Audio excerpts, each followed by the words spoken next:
soy Ana, trabajo en Fundación Musol, que es una organización de cooperación internacional y que también hace educación para el desarrollo. Y a lo largo de estos meses venimos trabajando con el CEPA, desarrollando un proyecto de educación para el desarrollo. Coincidiendo con el día 8 de marzo, hemos estado desarrollando a lo largo de esta semana pues diferentes actividades con el alumnado, ¿vale? Y queríamos poner como cierre de esta semana de trabajo pues una mesa abierta a la ciudadanía, ¿no?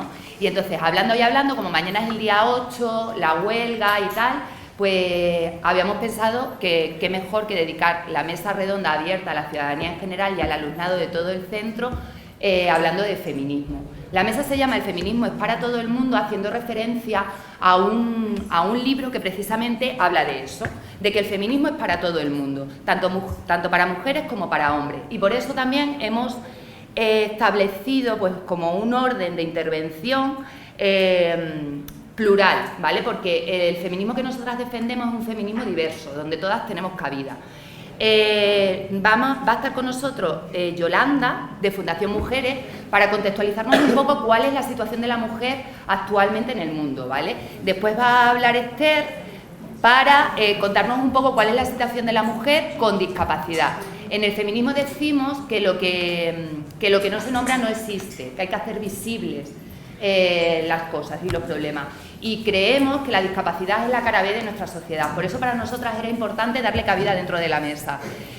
Va a estar también Ángel, de CEPAIM, que viene del norte de Extremadura, y va a estar con nosotros como presencia masculina porque el patriarcado, el machismo, oprime principalmente a la mujer, pero también ejerce una opresión sobre el resto de la sociedad y sobre los hombres. Entonces, estamos en un momento en el que los hombres empiezan a repensarse, a repensar su masculinidad, y nos parecía importante que hubiera presencia también masculina y que eso se viera, ¿vale? Y bueno, va a abrir la mesa Verónica, que como ha dicho Araceli, es alumna del centro, ha estado desarrollando con nosotras las actividades, que es una valiente, que tiene tan solo 18 añitos, y ella va a abrir la mesa desde su propia experiencia de mujer joven, alumna, porque no sé si sabéis que mañana hay una huelga, la primera huelga feminista de la historia de España, y es una huelga de cuidados, es una huelga laboral, es una huelga de consumo y es una huelga educativa también. Entonces, pues nada, primero van a hablar todos ellos, todas ellas, ¿vale? Y después, si queréis, pues podéis preguntarle. A la entrada hay unas tarjetitas donde podéis encontrar información sobre las diferentes organizaciones que están en la mesa, ¿vale? Por si después tenéis dudas o queréis poneros en contacto con ellas, ¿vale? Os parece interesante lo que están contando. Y también, pues tenéis la dirección de Fundación Musol, por si queréis poner en contacto conmigo, ¿vale? Entonces vamos a dar paso a Verónica. Buenas tardes a todos. Soy Verónica y me uno a esta causa para concienciar a todas las personas, y porque al final las personas jóvenes debemos apoyar y luchar contra todo esto, porque el mundo que creamos es el mundo que vamos a tener. Yo solo tengo 18 años y sí que veo que en mi círculo social hay bastantes desigualdades y bastante machismo en personas de muy temprana edad. ¿Me escucha bien, no? De muy temprana edad, y es muy preocupante, la verdad. Nosotras queremos que nadie nos diga que no nos tenemos que poner, qué tenemos que hacer o qué tenemos que decir para ser más señoritas. No queremos tener miedo a volver a casa, ni tampoco queremos ser un consumo en las discotecas. No queremos más muertes. Solo queremos que haya una igualdad, tanto laboral, social como personal. Nosotras somos mujeres y somos fuertes. Y no queremos que nadie nos diga que no podemos hacer algo solo por nuestro sexo. Y ya está. Vale, pues yo soy Yolanda, vengo de Fundación Mujeres y bueno, voy a contextualizar un poco. Voy a hablar de feminismo, pero también voy a hablar de interseccionalidad y voy a hablar de desarrollo. Hay un montón de texto, no se trata de nada, lo pongo también porque parte del rollo de quien construye pensamiento, de cuando las que construimos ideas, somos las mujeres, es que después no se recuerda, ¿no? Y todas bebemos de todas bebemos de nuestras abuelas, de nuestras madres, de otras, ¿no? Y yo también, ¿sabes? Entonces las ideas que voy a presentar aquí también nacen de otras. Y me parece interesante ponerlo y que quede así claro, ¿no? Así que no os preocupéis por la cantidad de letras, que voy a intentar contarlo y explicarlo de una forma más amena. Entonces, bueno, el relato. Feminismo es para todo el mundo, ¿no? Y Entonces, también dentro del feminismo tenemos que cuestionarnos desde dónde y cómo lo construimos, ¿no? Para que de verdad ese feminismo quepamos todas y todos, y quepa toda la sociedad, no. Para eso es necesario hacer un feminismo crítico, ¿no? Hablar de feminismos en plural, como decía Ana, ¿no? Un feminismo diverso y un feminismo cuestionador. Y desde ahí también vamos a hacer críticas y cuestionamientos al desarrollo, ¿no? A esas cosas. Aquí hay centro de desarrollo integral, desarrollo. Bueno, pues de ahí también vamos a hablar de eso. Entonces, ¿qué pasas? Y empezamos por el principio. A esta altura yo creo que todo el mundo ha escuchado hablar del género, ¿verdad? El género hace referencia de cómo no se nace ni hombre ni mujer, nos construyen como hombres y como mujeres. No existe eso de una naturalización de que ser hombre o ser mujer. Y me podéis decir, las mujeres parimos. Bueno, hay mujeres que no parimos. Y no pasa nada, ¿no? Entonces, hay mucho que cuestionar sobre esa construcción, pero además el género nos habla de otra cosa, y nos habla de la relación de desigualdad. El género hace que nos dividan, somos hombres y mujeres, y los hombres están por encima de las mujeres. Es un principio de jerarquización. Ya sé que cuando digo hombres, es como todos los hombres, no. Estoy hablando de un hombre concreto, de un modelo de aspiración, ¿no? De la que muchos de los que estáis aquí seguramente no lo sois, y las que estamos no tampoco. Entonces, pasa.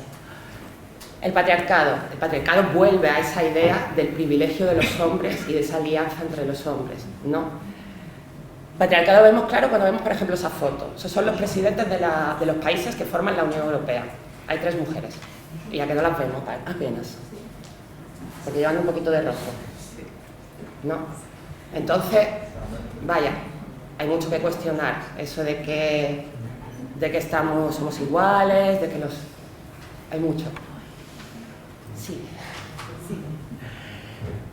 El rollo, esto es de Feria Amoroso, ¿no? Ella habla ya de que el patriarcado no existe solo, el patriarcado se da con otros sistemas de opresión. Igual que está esa dominación de lo masculino por encima de lo femenino, de los hombres sobre las mujeres, también se da un sistema racista y colonial. También se da un sistema de clase. También existen ricos y pobres. Y todo eso se entremezcla y nos clasifica, ¿no? También con la edad, también... Esta es Amaya Pérez Orozco. Ella es economista feminista y en la economía feminista se empezó a acuñar un término que es el BBVA-H. Suena a banco, ¿verdad? Sí. Vaya, pues es blanco, burgués, es decir, rico, varón, adulto y heterosexual. A esto podríamos ponerle más, sin discapacidad, por ejemplo.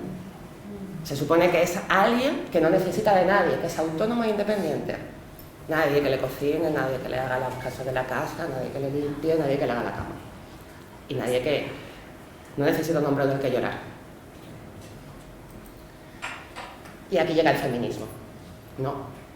¿Feminismo qué es? El feminismo es una forma de vida, es una corriente crítica, es un movimiento político, es una lucha social. El feminismo son muchas cosas, ¿no? Es teoría también. El feminismo analiza la sociedad. Y a mí me parece interesante tomar de esa academia, de esa teoría, de esa universidad, ¿no? Ese análisis feminista que después, como no puede ser de otra manera, está en la realidad, ¿no? ¿Qué nos permitirá ser feministas? Ver cómo existen relaciones de poder, ¿no? Entre hombres y mujeres, pero donde se mezclan, como decía antes, otros ejes de poder, ¿no? Es un estudio construido socialmente y hay una parte muy interesante. El feminismo siempre, aunque se haga desde la academia, pretende una transformación social. Aunque se haga desde la universidad, aunque vaya el libro así de gordo, pretende un cambio social. Y para hacer un cambio social tiene que aliarse con otros movimientos que luchen por romper desigualdades y por transformar la sociedad. ¿Pasa? Y ahora, la cotidianidad. ¿Cómo puedo llevar ese análisis feminista a la cotidianidad? Vamos a ver dónde están y cómo se ubican hombres y mujeres en 3 espacios. Así simples.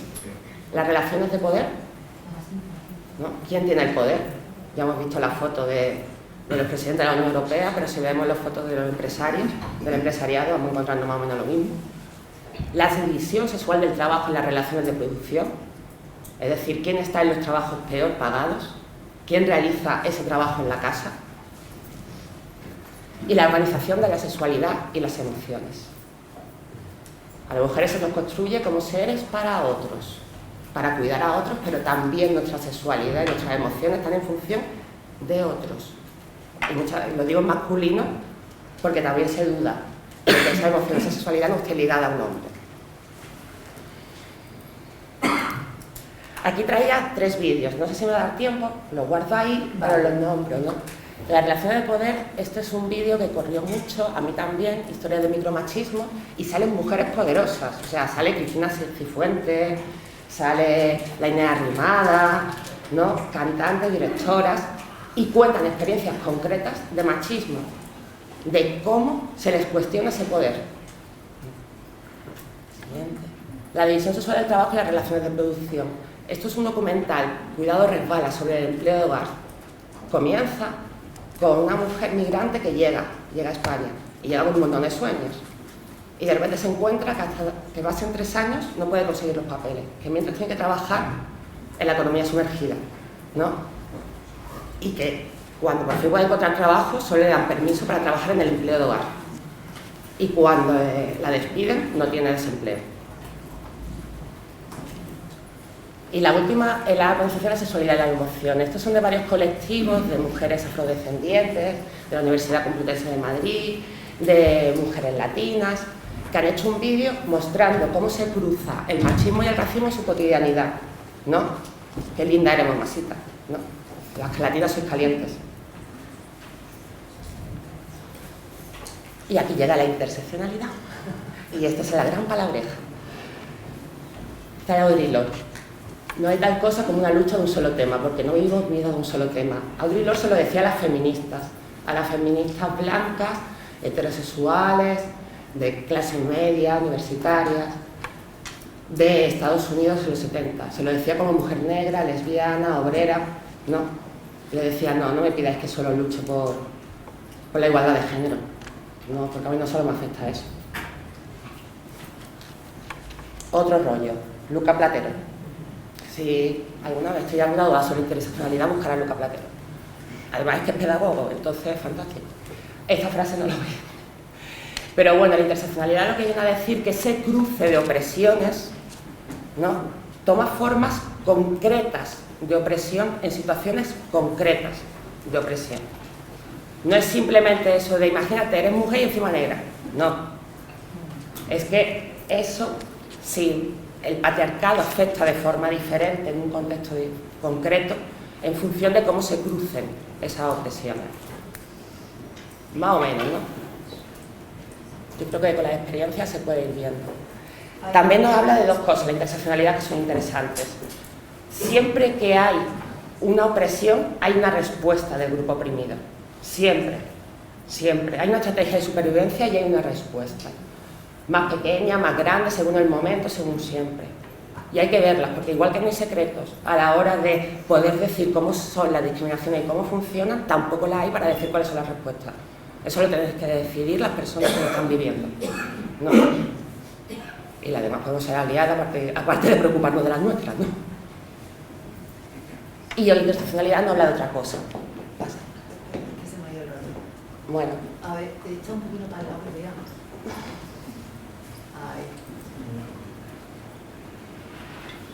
Estas son Afroféminas, que es un blog, ¿no?, de mujeres afrodescendientes, españolas, migrantes, que hablan de sus realidades, del feminismo. Y ellas hablan también del privilegio. Es otra cosa que te permite la interseccionalidad. En algunas ocasiones podemos estar oprimidas y en otras podemos ser las personas privilegiadas. Y eso tampoco podemos olvidarlo. Es muy fácil verlo, por ejemplo, entre la clase obrera, ¿no? La Flora Tristán decía que las mujeres eran las proletarias de los proletarios, ¿no? Entre pobres son las mujeres las que trabajan para el obrero. Pero también es muy fácil verlo, por ejemplo, entre mujeres. No es lo mismo mi posición aquí, ¿no?, como universitaria, como urbana, como mujer blanca, que la de otra situación. Y de hecho la mesa también habla claramente de quiénes estamos, ¿no? Y pasa. Y entonces Afroféminas, por ejemplo, no se suman a la huelga. Y nosotros no vamos a la huelga porque dicen, ¿dónde estamos las mujeres negras de la huelga? ¿Quién habla? Y eso que el manifiesto a nivel estatal habla de los CIE, habla de la ley de extranjería, habla de determinadas cosas, pero no las hablan ellos. ¿Dónde están? En los medios no salen, no se las llama. Ayer Juanpe me decía que en el estatal no hablaban de mujeres con discapacidad, el extremeño sí habla. Sí. No. Entonces, esas son las ausencias que bueno, un poco hay que mirar siempre quién falta, ¿no? Quién no está.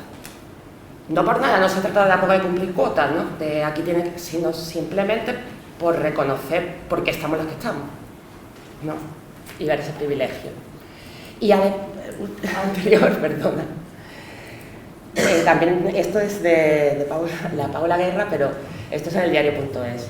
Ella hablaba de que el relato, el manifiesto de la huelga, la convocatoria de huelga, se hacía desde un relato construido por mujeres europeas, no, y que se notaba, y que la alianza hay que construirla desde un relato plural. El discurso debe ser entre diferentes discursos, ¿no?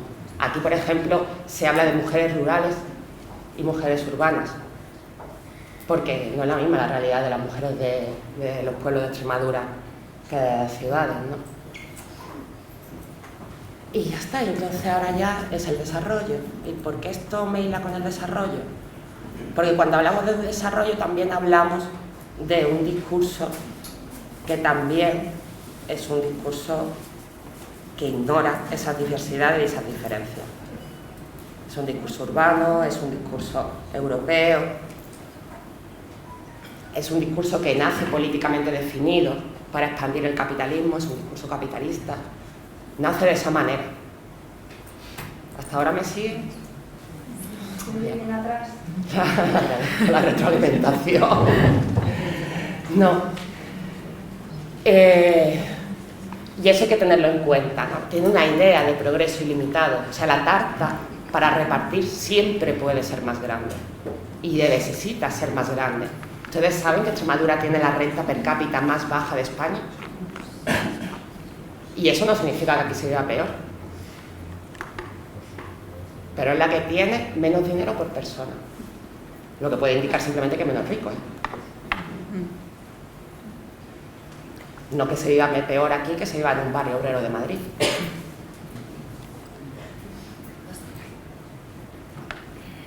Se habla de que tiene que ver con la modernidad. Y la modernidad también da una serie de valores. Nosotros hablamos mucho y se habla mucho en este país, últimamente se ha hablado mucho de democracia, constitución, Estado, como si fuera la única forma de organización humana válida. No voy a defender aquí la dictadura, evidentemente, no. Pero somos conscientes de que se nos vende como lo único válido, de que no se nos permite soñar con otras alternativas, ¿no? Y luego también toda la idea de, por ejemplo, y aquí la experiencia frente a los conocimientos, ¿no? El experto, la experta, frente al que ha vivido o ha vivido la realidad. Soy yo aquí la que estoy hablando de desarrollo, ¿no? Y bueno, no me he acercado a un centro de desarrollo integral en la vida, ¿no? En Extremadura, entre otras cosas no soy extremeña, pero bueno, que seguramente de desarrollo rural me puede hablar mucho más gente del campo que ha vivido los programas de desarrollo rural, que han llegado de Europa, que no sé cuánto, que no sé qué, que han vivido en sus carnes, las cosas buenas, las cosas malas que han conllevado, ¿no? Pero yo soy la experta de desarrollo, ¿eh? Tengo un diploma que lo dice. La cooperación al desarrollo, somos gente que trabajamos en ONGs, hacemos cooperación al desarrollo, o sea, hacemos esto mismo pero para otros países, que se supone que están subdesarrollados, entonces tienen que ser iguales a nosotros. A nuestro país, que va tan bien y está estupendo, ¿no?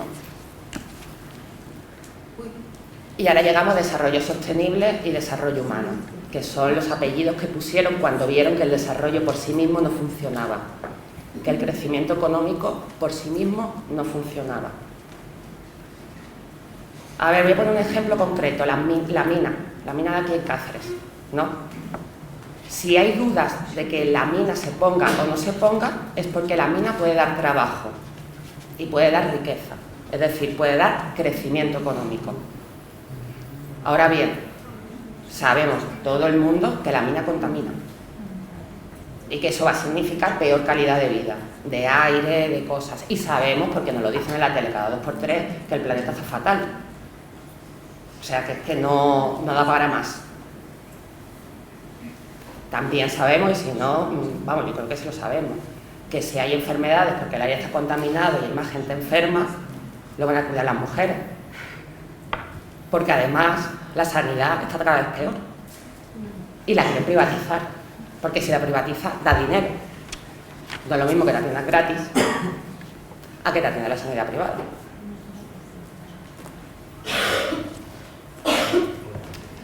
Pues eso, la mina sería el desarrollo. Y si le queríamos poner lo humano y lo sostenible, entonces tenemos que cuestionar de qué desarrollo estamos hablando. ¿No?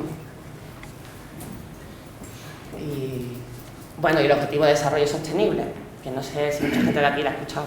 La gente que trabajamos en ONG estamos aquí ya. Que es la gran cosa, ¿no? Y es verdad que es un gran logro. Es un acuerdo a nivel mundial de todos los países del mundo para hacer un mundo mejor. Entonces se plantean metas concretas para que la vida de hombres y de mujeres mejore. ¿Qué pasa? Que los de Objetivo de Desarrollo Sostenible tienen, uno de sus puntos es el crecimiento económico, era el anterior, el crecimiento económico. Y volvemos a lo mismo, a la mina. No, pongo la mina como ejemplo. La mina es para sacar litio, que es con lo que se va la batería de los móviles y con la que va la batería de los coches eléctricos. Entonces esto habla de consumo, habla pues de eso. Entonces ahora, ¿cómo vas a lograr esa mejoría para hombres y mujeres a la vez que tienes que garantizar esto? No, ese es el reto. ¿Y qué dice el feminismo a todo esto? Pues el feminismo pone el ojo en ese conflicto entre el capital y la vida, entre la lógica, la acumulación de capital de quiénes, de unos pocos, porque cada vez se concentra en manos y cada vez el capital está en menos gente, porque la riqueza de la mina no va a caer en Cáceres, va a caer la empresa australiana que la está potenciando. En Cáceres quedarán los 4 trabajos que dé, más las enfermedades y el gasto público que puede generar, o el gasto de bolsillo, el gasto de tiempo y demás. Habla de la sostenibilidad, la economía feminista habla de la sostenibilidad de la vida, ¿no? De cómo tenemos que pensar cómo hacer sostenible esta vida para la gente que estamos hoy aquí, pero también para la gente que viene. Y eso significa que tengan un ambiente sano, que haya una tierra que poder cultivar para la que poder comer, no. Implica también que haya manos para cuidar, sin que eso implique que se nos vaya la vida en ello y que las mujeres no paremos. Y presenta esto, que es un iceberg. No cogí este dibujo, está en inglés, pero bueno, se entiende. La economía feminista habla que hay un iceberg, que esta es la economía que se ve, la que da el dinerito, ¿no? Para que se lo queden unos pocos y nos lo repartan a base de salario, que ya sabemos que cada vez está peor. Y aquí está todo lo invisible que sostiene esto. Y todo lo que no se ve, no se valora y por supuesto no se paga con dinero. Está el trabajo informal, bueno, se paga con dinero, no con derechos. ¿Y quién lo realiza? Pues la gente que no tiene más remedio, que normalmente suele ser mujeres, pueden ser gente racializada, suelen ser migrantes. Está la subsistencia. Aquí en la Extremadura viene una cosa que me gusta, que mucha gente tiene huertecitos todavía, tiene huertos, y tiene naranja de su huerto, de no sé cuánto de su huerto. Eso es dinero que te estás quitando de la canasta. Eso es dinero que te estás ahorrando con productos de calidad. Sin embargo, esto no puntúa de hecho, si puntúa es para decir que hay pobreza. El trabajo doméstico, el trabajo de los hogares. Parece que es que los trabajadores y las trabajadoras se levantan todas las mañanas, sobre todo los trabajadores, las trabajadoras van van hasta aquí, de no poder descansar. Pero parece que son setas que nacen cada mañana y que llegan al trabajo limpitos, estupendos, alimentados y descansados. Y nadie les ha hecho trabajo, ¿no? Pues sí, hay alguien que lo ha hecho.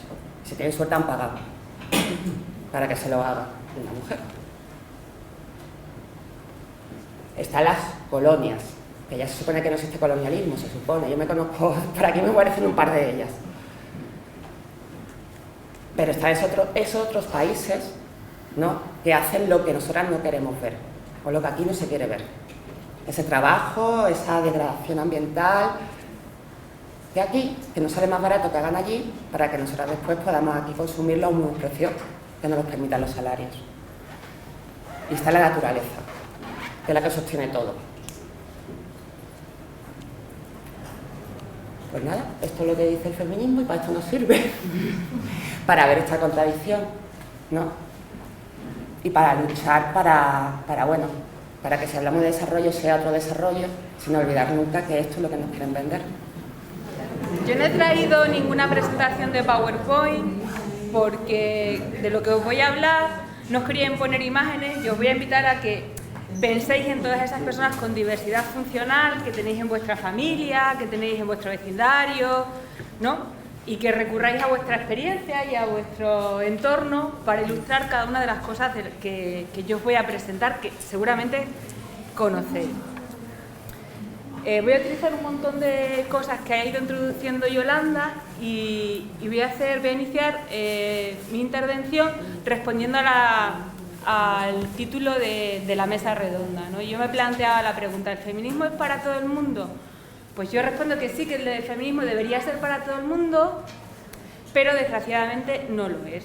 No lo es porque deja de lado o no recoge las necesidades de muchas personas y entre ellas de las mujeres con diversidad funcional.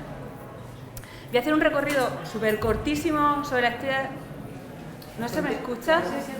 Sí, pero bajito. Bajito. Voy a intentar hablar un poco más alto. Voy a hacer una introducción muy corta del feminismo que cualquier intelectual o académica me diría dónde voy, pero un poco para que veamos cómo esto. Surge a finales del siglo XVIII porque unas mujeres intelectuales que tenían acceso a la palabra, principalmente a la palabra escrita, empiezan a escribir sobre cuál es la situación de la mujer. Y lo primero que empiezan a reivindicar es que la mujer está socializada y educada de una manera diferente al hombre y que esa la coloca en un lugar de opresión con respecto al hombre. Esto no quiere decir que no había otras mujeres que ya estaban luchando por cambiar su situación, solo que como no tenían voz o no eran escuchadas, bueno, pues han quedado un poco en el olvido, no tenemos constancia de ellas. Posteriormente, la clase social blanca, la clase social media alta de mujeres blancas empiezan a reivindicar el acceso al voto, el derecho al trabajo asalariado, a la propiedad privada, posteriormente al control de su cuerpo y de su sexualidad, a tener una vida pública y un trabajo público más allá de la esfera privada. Y llegan los años 70 y unos grupos de mujeres que no se sentían identificadas con esas reivindicaciones y que entonces empiezan a tener acceso a la palabra, principalmente a la palabra escrita, empiezan a hacer nuevas demandas. Y estoy hablando de lo que se conoce como el feminismo negro, el feminismo lesbiano, el feminismo decolonial, y ahí empiezan también a haber reivindicaciones de las mujeres con discapacidad, con diversidad funcional, pero queda un poco en la retaguardia, no son tan escuchadas. Que el feminismo haya estado tradicionalmente representado por mujeres blancas de clase media alta implica que ellas se encuentran en una situación de privilegio con respecto a otras mujeres gitanas, racializadas, mujeres no cristianas, de clase trabajadora, de mujeres sin estudio, mujeres con una identidad de género a lo mejor no binaria o con una orientación sexual diferente. Y entre esas mujeres que ahora decimos que se encuentran en la periferia, que no forman parte del discurso que todos escuchamos, se encuentran las mujeres con diversidad funcional. El hecho de que yo esté aquí hoy hablando de ellas y que no haya una mujer con diversidad funcional que esté hablando de sus propios problemas, es una muestra más de esa falta de acceso que tienen a la palabra. Además, el no tener acceso a la palabra implica que otros te nombren y te pongan nombre, ¿no? Y por eso yo hoy utilizo diversidad funcional, porque diversidad funcional es un término que fue introducido por un grupo de personas con discapacidad que dijeron, ya no nos identificamos con este nombre que las personas que no tienen, en teoría, discapacidad nos han puesto. Nosotros somos personas con diversidad funcional. Como todos, cada uno de nosotros funcionamos de manera diferente y tenemos unas habilidades diferentes los unos a los otros. Y el problema no es solo que te nombren, el problema es que otros dicen cuáles son tus problemas, otros dicen cuáles son tus necesidades, y lo que es peor, otros dicen cuáles son las soluciones a esos problemas.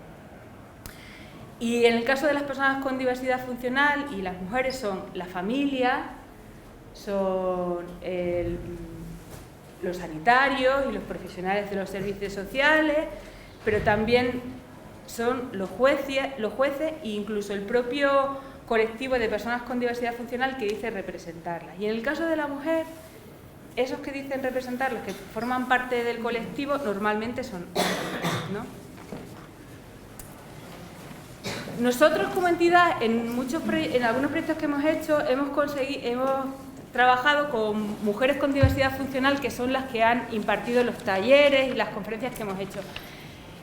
Y eso es muy difícil y es algo muy complicado. Primero porque movilizar a personas con diversidad funcional es extremadamente caro.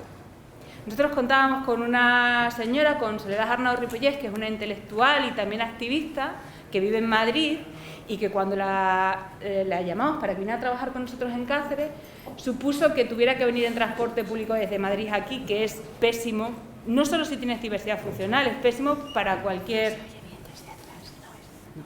Voy a intentar hablar más alto. ¿Me lo acerco más? No me gusta nada hablar por el micro. Que es el transporte que es complicado para todo el mundo, especialmente para ella, que tiene una discapacidad bastante limitante. El caso es que al final nos costó más el transporte, hospedarla en un hotel que estuviera adaptado y los desplazamientos que sus propios honorarios. Es muy caro porque el entorno no está adaptado. Pero es que además es muy difícil encontrar a una persona, a una mujer en este caso, que haya hecho un proceso de reflexión y que esté lo suficientemente empoderada como para ponerse delante de un montón de gente y hablar de cuál es su situación. No es lo común, no es algo fácil. Y todo esto para decir, bueno, pues yo estoy aquí un poco detentando el poder el poder de palabra de las mujeres con diversidad funcional. Y volviendo al tema del feminismo, yo he preguntado, bueno, ¿qué dice el feminismo sobre las personas con diversidad funcional? ¿Cuándo las menciona? Pues las menciona normalmente y con mucha frecuencia para colocarlas como objetos de cuidado. Hablan de las personas dependientes para referirse que son las mujeres las que los tienen que cuidar y que son un lastre para nuestra emancipación. Los colocan un poco ahí en esa masa homogénea de persona que no puede y que tiene que ser cuidada y no hace mucha atención a las diferentes características y necesidades. Porque es muy importante que nosotros nos planteemos qué entendemos por discapacidad y quién ha construido el discurso sobre la discapacidad. Y ese discurso lo ha construido sobre todo la gente que más habla de discapacidad, pues son los médicos y los sanitarios y los profesionales que trabajan con las mujeres con diversidad funcional. Y los hemos clasificado normalmente, aunque ya haya cambiado un poco la terminología, en ciegos, sordos, minusválidos, y siempre los nombramos en ese género neutro masculino que hace que cuando los visualicemos no visualicemos si son hombres o mujeres, si son de zonas rurales o son de zonas urbanas, no. Los visualizamos como esa gran masa que no puede o que no sabe hacer. Y se ve, por ejemplo, nosotros si pensamos en qué es la ONCE es la Organización Nacional de Ciegos Españoles. Ciegos, no hay ciegas, hay ciegos españoles. Y así pasa como la nomenclatura de muchos centros y de organizaciones de personas con diversidad funcional. Pero ¿cuál es la situación de las mujeres con diversidad funcional con respecto al resto de las mujeres? ¿Cuál es su situación? Bueno, pues hemos estado hablando que hay un montón de estereotipos y de roles que se asignan a las mujeres, como la necesidad de crear una familia, una sexualidad vinculada a la maternidad, la necesidad de cuidar, la obligatoriedad de cuidar para cuidar de otros, la cosificación del cuerpo y de ser un objeto de deseo. Pues todas esas características, esos roles, esos estereotipos no están asignados en teoría a las mujeres con discapacidad, con diversidad funcional. Mientras a nosotros el entorno nos empuja a crear una familia, a ellas no les permiten crear una familia. Mientras nuestra sexualidad está vinculada a la maternidad, a ellas las esterilizan para que no puedan tener hijos. Mientras nosotras cuidamos a otros, ellas son objetos de cuidado, ya, en teoría, porque ya veremos que no siempre es así, ¿vale? Y igual que el cuerpo de la mujer está colocado en una esfera de objeto de deseo, su cuerpo, el de las mujeres con diversidad funcional, no cumplen con los estándares de belleza y eso hace que también se les vuelva a negar la sexualidad. Pero ya digo que esto es un poco en la teoría, porque en la práctica se ve que no siempre es así. Y si vemos, muchas mujeres con discapacidad o con diversidad funcional se encargan de realizar cuidados y cuidan a otras personas y ese cuidado que ellas realizan nunca está reconocido. O por ejemplo con la sexualidad, les impedimos o sea, no está bien visto que todavía, sobre todo para las familias y para el entorno cercano, que mantengan prácticas sexuales o que tengan pareja. Y cuando una mujer con diversidad funcional tiene un compañero o una compañera, automáticamente pensamos que si esa persona, su compañero o compañera, no tiene diversidad funcional, pensamos que esa persona que está con la persona con diversidad funcional es un poco raro y que si está con ella, por algo será, ¿no? Pero es que si esa persona con diversidad funcional está con una persona con diversidad funcional, pensamos que están juntos porque, claro, como los dos tienen discapacidad, pues así se hacen compañía. Pero claro, cuidado, que no tengan hijos, porque si tienen hijos ya eso es como un acto de irresponsabilidad, ¿no? Y si no tiene pareja, lo que pensamos es que, claro, pobre, ¿cómo va a tener pareja? Porque nadie le quiere, porque teniendo diversidad funcional, ¿no? Entonces vemos ahí como hay una negación de su derecho a tener pareja y relaciones sexuales, pero al mismo tiempo hay unas prácticas que se dan y una realidad que es diferente a esos mitos que nosotros tenemos en la cabeza sobre ello. Y ahora me gustaría un poco que reflexionáramos sobre las diferencias entre los hombres y las mujeres con diversidad funcional y que nos planteáramos que realmente el número de personas, porque muchas veces pensamos que son un número pequeño, que no hay muchas personas con diversidad funcional. A nivel mundial se estima que un 15% de la población tiene diversidad funcional. En Extremadura, según las estadísticas, un 17%. Y hay una cosa muy importante que tenemos que retener, y es que cuanto más empobrecido sea un contexto, más personas con diversidad funcional hay. Cuanto más pobre sea un lugar, más personas con diversidad funcional hay. Eso quiere decir que cuanto más pobres sean las personas, más probabilidades tienen de tener una diversidad funcional, con lo que las mujeres, que normalmente tenemos menos acceso a los recursos y la feminidad, la pobreza está feminizada, hay muchas más mujeres con diversidad funcional. Pero muchas me refiero a que aproximadamente de cada 3 personas, 2 tienen diversidad funcional. Y así todo el feminismo y las corrientes feministas siguen un poco dándole la espalda a esa realidad. Además, las mujeres con diversidad funcional tienen muchísimas menos probabilidades de participar en los procesos comunitarios.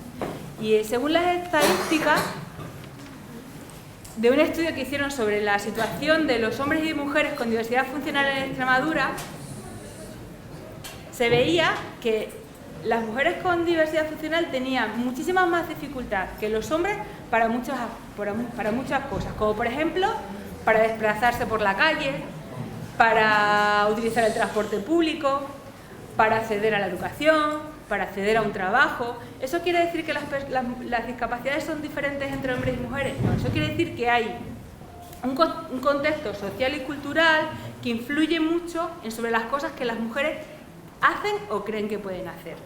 Mientras a los hombres se les empuja a salir a la calle, a relacionarse, a las mujeres se las sobreprotege, se las queda en el entorno familiar. Voy a poner un ejemplo así, un poco burdo, pero que yo creo que es muy visual. Yo soy de un pueblo y cuando yo era pequeña, en mi pueblo había esa figura a la que apelábamos de manera cariñosa un poco, pero desde luego cruel, que era el tonto del pueblo, ¿no? Esa persona que se encargaba de hacer los recados, que tocaba las campanas de la iglesia, que iba a los bares, que estaba siempre en la calle, que se relacionaba con mucha gente. ¿Dónde estaban las mujeres? Las mujeres estaban en casa. Y esas mujeres que estaban en casa se las educaba primero para que, con la sobreprotección, para que no tuvieran una vida propia, por miedo a que fueran abusadas, por miedo a que se aprovecharan de ellas, y se las recluían en el domicilio. Y además se les decía, no, tú no puedes salir, tú no puedes hacer esto porque te puede pasar algo, porque, ¿no? Eso hacía que estas mujeres, las mujeres con diversidad funcional, crecieran con la idea de que ellas no podían tener una vida propia y se quedaran en el domicilio familiar. Lo que hacía que cumplieran el rol que la mayor parte de las mujeres en las zonas rurales cumplen, y es ocuparse del cuidado. Primero de sus sobrinos, de sus hermanos, para después ocuparse del cuidado de sus padres. O sea que realmente decimos que las mujeres con diversidad funcional son objeto de cuidado cuando realmente son cuidadoras a las que no se les reconoce su labor. Pero no se les reconoce absolutamente nada. De hecho, no hay estadísticas que digan cuántas mujeres con diversidad funcional cuidan o no cuidan, ¿no? Y es muy curioso porque es verdad que hay más mujeres con diversidad funcional, pero si nos vamos a las estadísticas de los certificados de discapacidad reconocidos, vemos que hay muchos más hombres que tienen certificado de discapacidad, que están reconocidos legalmente. Y tú te planteas, claro, si hay más mujeres, ¿por qué hay más hombres que estén reconocidos? Bueno, pues yo me hago mis encajes de bolillo y según lo que he ido leyendo, es que los hombres necesitan un documento que acredite que no pueden trabajar, porque los hombres trabajan fuera del domicilio, y además que les dé acceso a una serie de servicios, que es la pensión, que es la ley de dependencia, o que es todos esos servicios públicos que para acceder a ellos, sociales, tienes que tener tu papel que diga yo soy discapacitado. Entonces las mujeres ahí tienen otra desventaja, y es que tienen menos acceso a los recursos. Y no es que solo tengan menos acceso a los recursos, es que como ellas han trabajado menos, cuando tienen acceso a esos recursos, por ejemplo a las pensiones, cobran muchísimo menos que los hombres. Pero eso no pasa siempre, porque cuando hablamos de grandes discapacidades, de personas que tienen necesitan muchos apoyos, ahí cambia y las mujeres están más reconocidas. Las mujeres están más reconocidas y eso hace que haya muchas más mujeres en centros residenciales, muchas más que hombres, de cualquier edad. ¿Por qué? Porque una mujer en casa se ocupa del cuidado de su marido, de su padre, pero un marido no siempre, o en menor medida, o un hermano, se ocupa de los cuidados de una mujer. Por eso hay muchas más mujeres en los centros residenciales. Y eso además genera una realidad muy cruda, y es que las mujeres con diversidad funcional también tienen mucho más riesgo de sufrir maltrato y abusos sexuales, sobre todo aquellas que están en centros residenciales. Y después volveré un poco bueno, lo voy a contar ya directamente. ¿Por qué pasa eso? Bueno, pues eso pasa porque las mujeres que están en los centros residenciales muchas veces tienen muchísimos problemas para comunicar la situación en la que se encuentran, y muchas veces, aunque lo quieran voy fatal de tiempo, aunque lo quieran comunicar, se encuentran con un montón de trabas, ¿no? Por ejemplo, que las crean, ¿no? Pues sí, claro, tú así, tal y como eres, con ese cuerpo, ¿quién ha abusado de ti? Y después hay muchas políticas sociales que no están preparadas, bueno, pues para asumir esa realidad, ¿no? Entonces ahí también vemos que se les niega la sexualidad, pero no es en la práctica, porque en la práctica sufren abuso porque son mujeres y porque tienen una sexualidad, ¿no?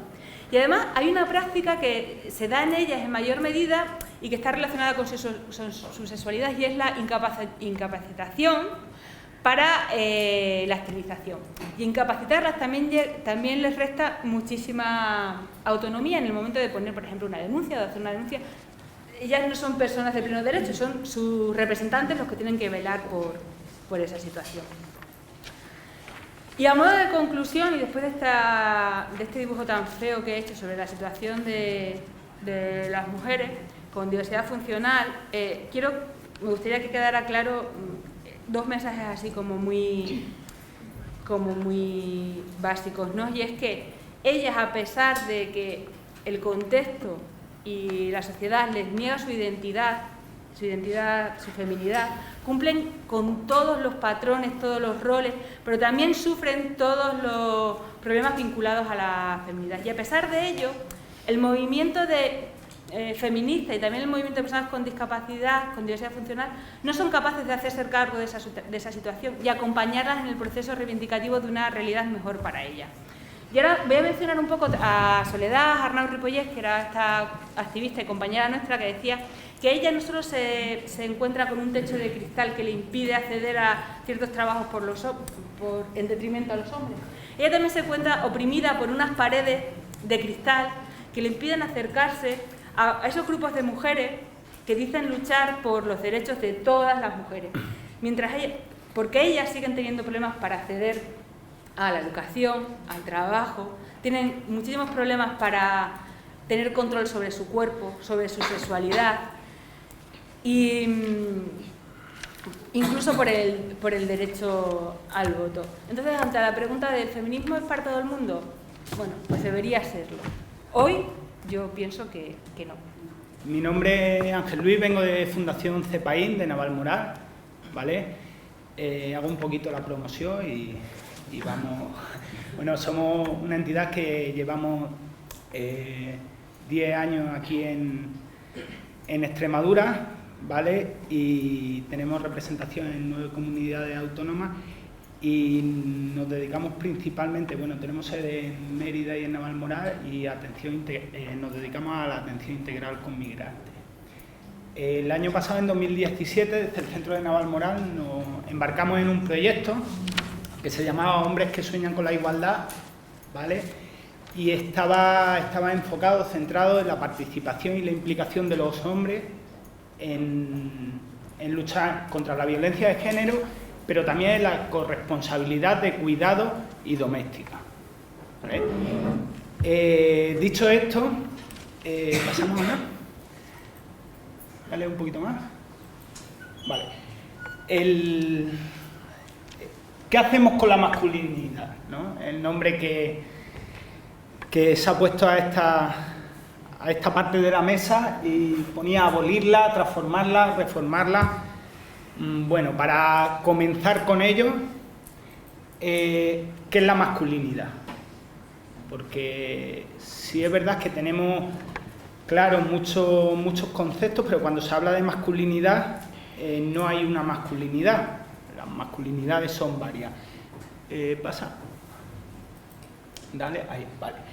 ¿Qué es la masculinidad? Son los valores, creencias, actitudes, estereotipos y conductas que hace operativo el poder y la autoridad de los hombres y esa autoridad para ejercerla contra las mujeres, ¿vale? Contra las mujeres, no solamente contra las mujeres, sino contra la sociedad en general. Esta masculinidad alude a una manera, sobre todo en los hombres, de vivir la sexualidad, la afectividad, el trabajo, los roles sociales de una manera muy peculiar. Es decir, los varones ejercemos el poder sobre otro hombre, sobre niños, sobre niñas y sobre mujeres. En esto es lo que se nos educa. ¿Qué implica?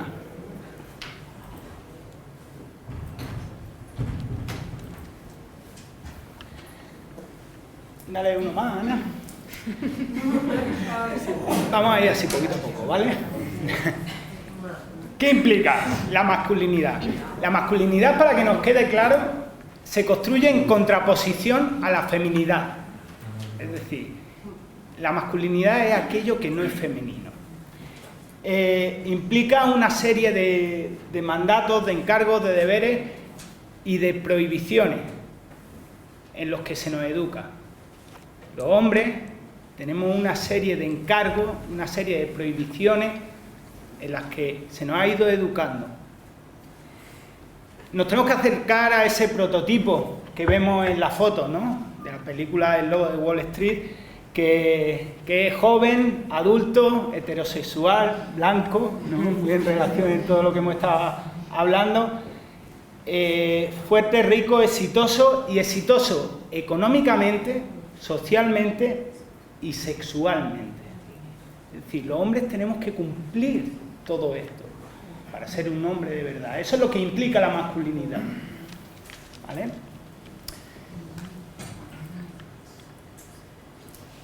¿Qué es la masculinidad tradicional? ¿Qué implica? Implica no ser mujer, no ser homosexual y no ser niño. Para ser hombre no debemos cumplir nada de esto, es decir, que no seamos mujeres. A las mujeres se relaciona el término de mujer con débil, según esos roles y estereotipos que nos van metiendo, ¿vale? No ser homosexuales, exactamente lo mismo, y no ser niños ni niñas, porque los niños y niñas son débiles, y los hombres no podemos ser débiles.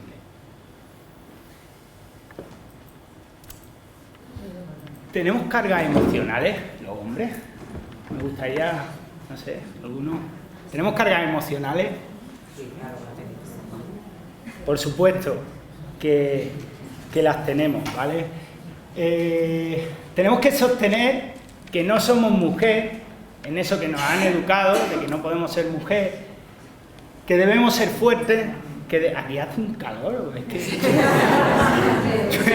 estoy sofocado, abrí un poco la puerta, por favor.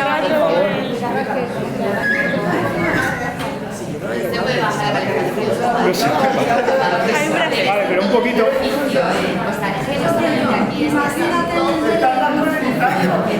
Vale. Dale uno más, Ana. Ana, dale un toquecito más. Vale, ese saco que llevamos los hombres, ¿no? Esas cargas emocionales. Tenemos que ser exitosos, el poder, la dureza, el valor, ser un buen macho, tener ese rol proveedor que ahora veremos, ¿vale? La rudeza, el machismo y la homofobia son manifestaciones que hemos trabajado, ¿vale?, para renegar de cualquier aspecto femenino de sí mismo. ¿Por qué? Porque vuelvo a repetir que se considera lo femenino está relacionado con lo débil. ¿Pasamos? ¿Qué produce todo esto? A los hombres nos produce frustración e infelicidad. Toda esta serie de cargas emocionales que tenemos nos hace a los hombres que no podamos desarrollarnos como seres humanos. ¿Vale? Cuando se habla de esto hay que tener... estamos hablando de masculinidades y muchas veces se entiende el concepto, ¿vale?, que la masculinidad, esa masculinidad tradicional de la que hablamos, está en contraposición con lo femenino. La masculinidad tradicional sí, pero hay masculinidades alternativas, de las que hablaremos ahora. La masculinidad hegemónica. La masculinidad hegemónica, como hemos dicho antes, existen muchas formas de masculinidad, existen muchas formas de ser hombre. Los hombres somos criados bajo un mismo modelo de varón, que es el que determina esta masculinidad. Marcado carácter machista y es un sistema de ideas y prácticas que incorporamos los hombres y las mujeres en nuestras vidas y que responde a ese sistema ideológico patriarcal del que habéis estado hablando. Es decir, todo esto de la masculinidad hegemónica, todo esto de la masculinidad nos lo están introduciendo a los hombres, pero tanto a hombres como a mujeres. Eso de lo que hemos estado hablando, los hombres debemos ser fuertes, dominantes, ¿no? Importantes, infieles, luego hablaremos de la infidelidad de los hombres, racionales, y a la mujer se la educa en ser débil, sometida, protegida, tierna, fiel. ¿Pasamos, Ana? Esta masculinidad hegemónica defiende que la autoridad masculina la ejerce el hombre y la ejerce de la manera que se nos enseña, y es con la fuerza física. Ejercemos poder sobre otro hombre, ejercemos poder sobre mujeres, ejercemos poder sobre el medio ambiente, ejercemos todo tipo de violencia en todo tipo de contextos, porque se nos educa en esto. Esto es un sistema de jerarquía, ¿vale? Entre distintos tipos de hombres y diferentes masculinidades. Como he dicho antes, la masculinidad hay que decirla en plural, no es solo una. La tradicional sí, pero hay más tipos de masculinidades. ¿Pasamos? Cuando generamos esta masculinidad hegemónica, lo que nos está haciendo es que suprimamos ciertas emociones, ciertas necesidades, ciertos sentimientos, que suprimamos los cuidados de nuestras personas cercanas, ya sean niños, niñas, padres, madres, parejas. Suprimimos la receptividad, la empatía, la comprensión, una serie de sensaciones y emociones que no sabemos.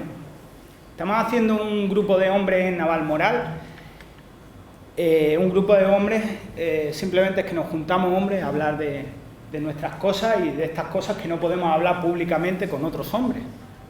Y es curioso, ¿no? Porque un día estuvimos hablando de las emociones y muchos de los hombres que estaban allí, no, yo es que emociones, yo o me siento bien o me siento mal. Yo no sé identificar la tristeza, no sé identificar ciertas emociones. ¿Por qué esto? Porque no se nos ha enseñado. Al final tendemos a identificar esa tristeza, ese enfado, esa alegría, muchas veces se manifiesta como ira, como esa competitividad de la que nos han enseñado. De los niños ser fuertes, ser competitivos y estar lo más alto posible. Y si podemos pisar a quien está a nuestro lado, mejor.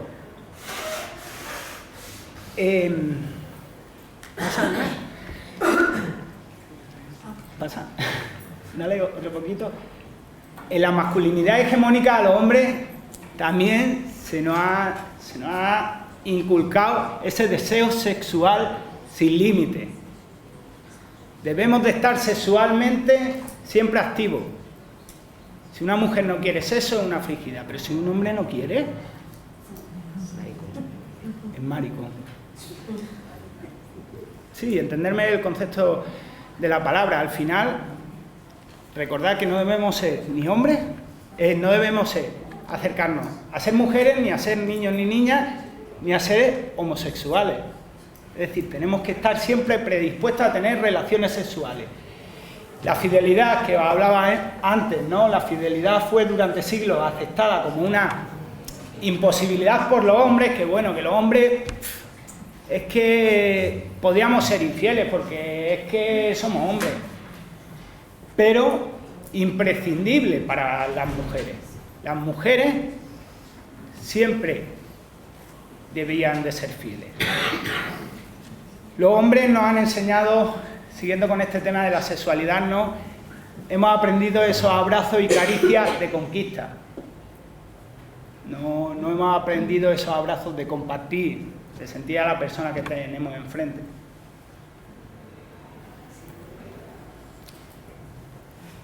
¿Qué roles tenemos los hombres? ¿Voy ahí? ¿Cómo voy? Bien, ¿no? ¿Bien? Sí. ¿Cuánto? Bueno, me falta, yo puedo estar hablando. Vale, los roles. 4 hombres, 4 roles principales. ¿No puedes ocupar todo el tiempo de la mesa? No te preocupes. 10 minutos. Que Araceli me deja, pero yo no. Los roles. Los roles que tenemos los hombres. Ese rol proveedor. Ese rol que se nos inculca. De que tenemos que llevar el dinero a casa. De que debemos mantener la familia. A través de trabajo y descuidando esa área afectiva. Hace unos años llega la crisis, muchos hombres se quedan sin trabajo, la mujer empieza a ser el sustento de la familia y empieza a haber un montón de hombres que no encuentran su lugar en esta sociedad. ¿Por qué? Porque se nos ha inculcado ese rol de proveer a la familia y de ser yo hombre, heterosexual, blanco, que llevo el dinero a la familia.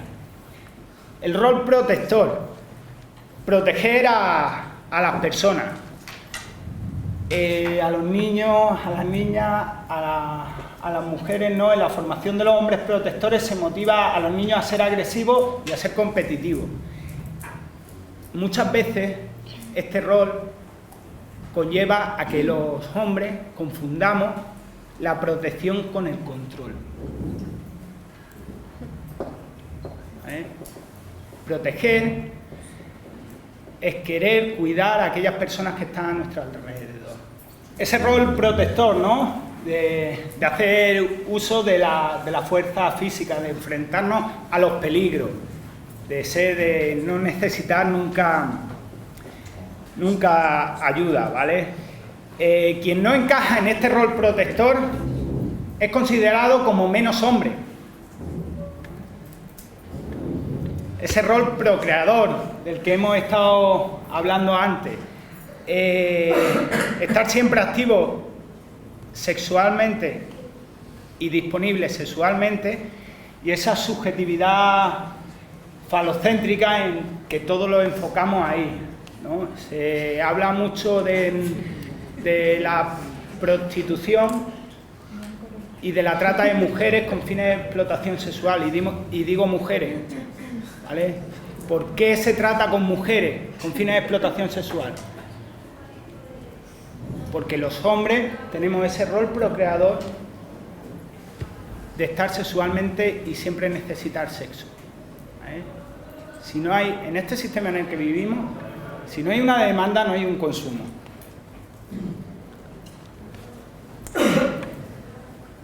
El rol de autosuficiencia. Este es el que los hombres debemos de hacer todo nosotros solos. No necesitamos ayuda de nadie. Todo lo hacemos y todo lo sabemos. ¿Pasamos, Ana? Bueno, hay un ejemplo, ponía la foto, ¿no? Del hombre sin preguntar en el coche y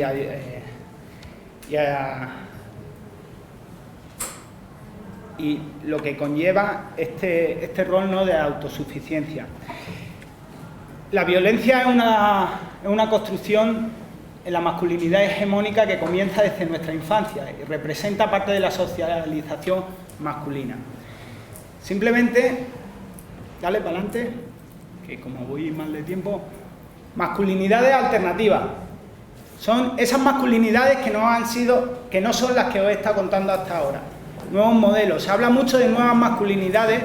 A mí no me gusta, no concibo mucho el término, porque estas masculinidades alternativas de hombres que nos preocupamos por la casa, que cuidamos, que estamos en la lucha, que nos preocupamos de los cuidados y demás, estas masculinidades no es que sean nuevas. Han estado, lo que pasa es que hasta ahora han estado ocultas. ¿Pasamos? Estas masculinidades alternativas en movimientos de hombres que abogamos por la igualdad entre mujeres y hombres en todos los aspectos de la vida. ¿Pasa, no? Los hombres asumimos cuestiones como los derechos sexuales, reproductivos, de salud, de relaciones afectivas, de violencia. Todo esto no es solo cosa de mujeres, también tiene que ver con nosotros, los hombres. El cuidado de nuestros hijos, de nuestras hijas, el cuidado de nuestros mayores. Lo comentaban muy bien antes las compañeras, ¿no? De la casa. De la casa. Pero ¿quién cuida a nuestros mayores? Son mujeres. ¿Por qué debemos cambiar? Porque estoy soltando aquí un rollo y dice, sí, pero ¿por qué los hombres nos vamos a bajar del carro este del patriarcado? Con lo bien que se está aquí, ¿no? Porque tenemos más que ganar que perder. ¿Qué tenemos que ganar? Eliminar ese analfabetismo emocional. No podemos expresar esos sentimientos. Vamos a aprender. Si nos bajamos de ese carro de la masculinidad tradicional y nos subimos nuevas formas de ser hombres, vamos a aprender a superar esas dificultades de comunicación y de relación, ¿vale? Tendremos la posibilidad de intercambiar sentimientos sin ser señalados con el dedo. Muchos de los hombres que estáis aquí quiero que hagáis una reflexión. Podemos hablar de sentimientos, de emociones o de cosas que tenemos dentro con nuestros amigos en un bar tomando una cerveza. Haced una reflexión, ¿vale? Sí, gracias. No, te trata como raro, pero sí. Por poder podemos hablar. Quiero decir, es como un Martín. Pero al final te tratan, te señalan como... ¿De qué me traes? Claro. Entonces te veo como un Martín. No sentimos quitarnos ese sentimiento de inseguridad que nos hace que si no cumplimos con estos roles establecidos vamos a ser menos hombres, quitar esa inseguridad. Pasa, Ana. ¿Por qué cambiar? Porque es más saludable. Los hombres nos cuidamos menos que las mujeres por ese rol de autosuficiencia que hablábamos. Mirad, si veis allí los datos, los rojos, mujeres, la consulta al médico, ¿vale? Por edad, rojos mujeres, verdes hombres. Los hombres, ¿cuándo superamos a las mujeres? Para ir al médico, cuando ya estamos en una edad avanzada.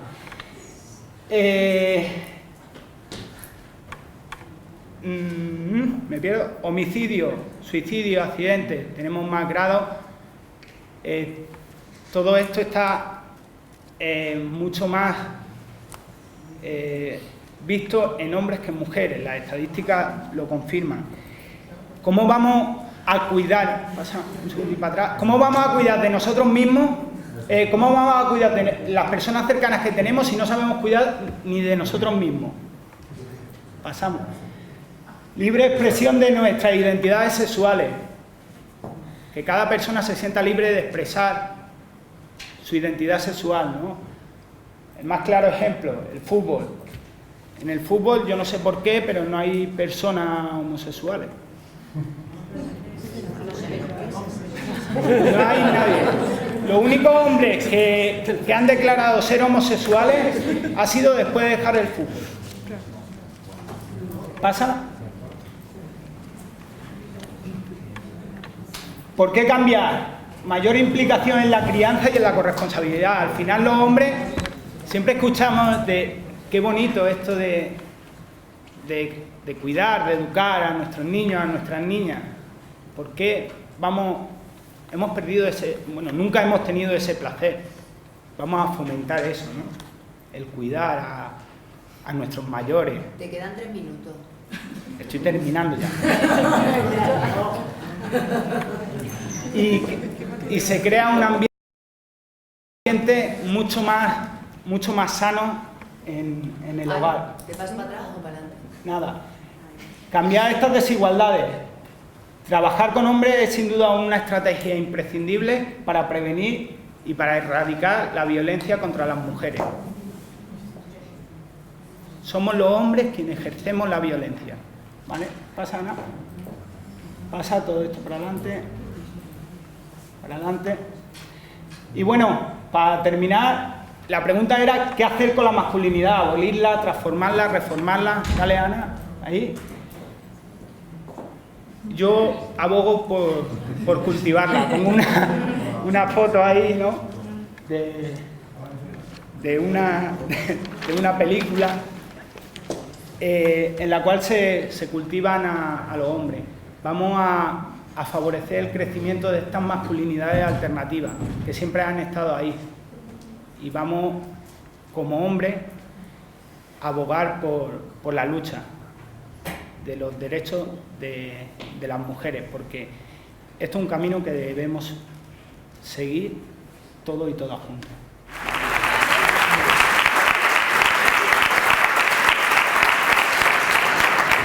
Muchísimas gracias a las 4 por haberos dejado embaucar y participar en la mesa. Espero que todas lo hayáis disfrutado, hayáis aprendido y que más o menos el objetivo que teníamos con la mesa, que era acercarnos el feminismo y todo lo que se esconde o está escondido detrás de ese concepto para acercaros más a los alumnos y a las alumnas del CEPA y bueno, a la ciudadanía en general que se haya querido acercar, pues la hayamos conseguido. Si os parece, abrimos un turno de preguntas de unos 10 minutos, ¿vale?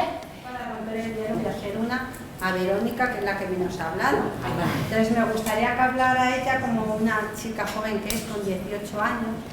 Yo soy más mayor y yo, lo que estábamos comentando, Virginia, es inspectora de educación también, es que la verdad es que han pasado muchos años, pero en algún sentido parece que seguimos igual, que no hemos avanzado casi. Entonces me gustaría ella, como joven que eres tú, ¿qué observas entre los chicos y chicas de tu edad en cuanto a la diferencia de sexos y al trato Bueno, yo sí discriminatorio? Sí que veo mucho machismo y sí que veo que no procesamos mentalmente, que no hay un... no se me escucha.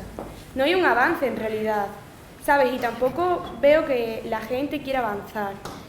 Pienso que no se rompen los tópicos, no se terminan de romper y que muchas de las causas somos las chicas, que muchas veces pensamos lo mismo que piensan los chicos y así nunca vamos a romper con lo que hay. Y no sé, y sí que veo mucha desigualdad. También tenemos que cambiarnos. Tenemos que cambiar la mentalidad todos, porque no solo son los chicos, también hay chicas. Y tenemos que luchar un poco por hacer un mundo un poquito mejor. ¿Alguien quiere intervenir? ¿Alguien más quiere intervenir? Bueno, pues con este mensaje de Verónica, de intentar cambiar conciencia, de adquirir una conciencia más crítica, despedimos la mesa dando las gracias a todas por haber estado y por haber venido. Gracias.